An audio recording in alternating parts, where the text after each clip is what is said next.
on top of a mountain that you could only get to if somebody actually lowered you on from a helicopter. No one had ever been there, you know. And I'm digressing, but I'll get back to the question in a minute. But as I got off, it was really cold, and I got all these clothes on, this big coat, probably several pairs of various women's tights. All 4 of my daughters.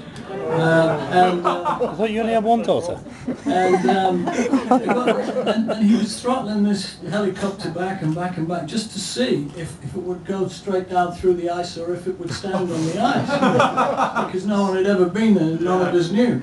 And we were all sitting there looking, oh, holy shit, holy shit, holy shit. Yeah, I hope he knows what he's doing, this bloke. And, anyway, he gradually throttled it down and it sat still. So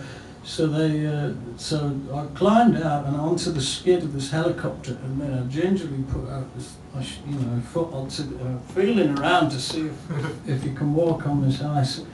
And the Icelandic pilot said, "Nice knowing you." I thought it was particularly sensitive under the circumstances.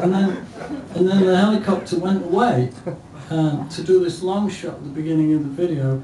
And I heard it go over the ridge, and I heard the engine noise die away to silence. So I'm just standing on this glacier going, hello. Shit. You know, this is like the simultaneous feeling of extreme privilege and terror.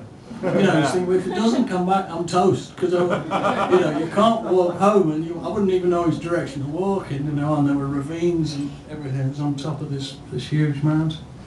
So anyway, it came back, and that was an incredible, and that was Howard Greenhall who did that. And later that same day, I was standing by this huge waterfall, and this helicopter, which had a camera on it, was coming up the ravine of the river towards me, below me. So I was looking down on this helicopter that was shooting up from this deep gorge, and then it swung up and came over me to get the shot of the waterfall, and he just kept saying, "Stand there and look heroic, I'll be back in a minute." You know, so, what would Bono do, you know? Those kind of thoughts. More wind in the hair. Send us money to Not to mention. You did it 4 years ago as well. Well, you can't help it when you come here. You're so fucking jealous. That's the trouble. Who's Bono?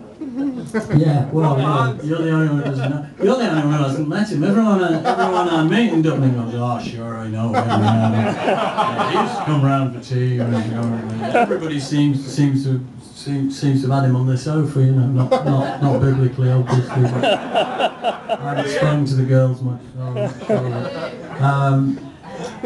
Yeah, Cover My Eyes. So we did Howard Greenhall, this chap I was talking about. And this helicopter came up, and he got out of the helicopter and said, "Well, if that doesn't make you feel fucking famous, nothing will." And he pounded off to do the next shot, and we made the Cover My Eyes video in a studio somewhere in London, and I think we had 3 different models who were all pretty. What's the word? You wouldn't say no. And but they were all just girls doing exams, you know, and modelling, you know, to raise a bit of money in their spare time, you know. So you have this idea, and then you get talking to them, and they're just girls doing exams, really.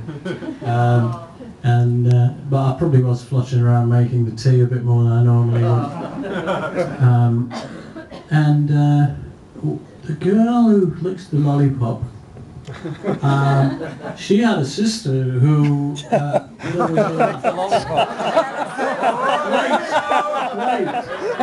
won't go to heaven when you hear the end of this line. Her sister was on the Marchioness, which was this boat that was sunk in, and I think that was the week after we shot that video. Her sister was at this party on the Marchioness and was drowned, so that was pretty tragic. Okay, thanks. That's all I really remember about. Footsteps and barefoot? Good question. I'm sorry. Cover my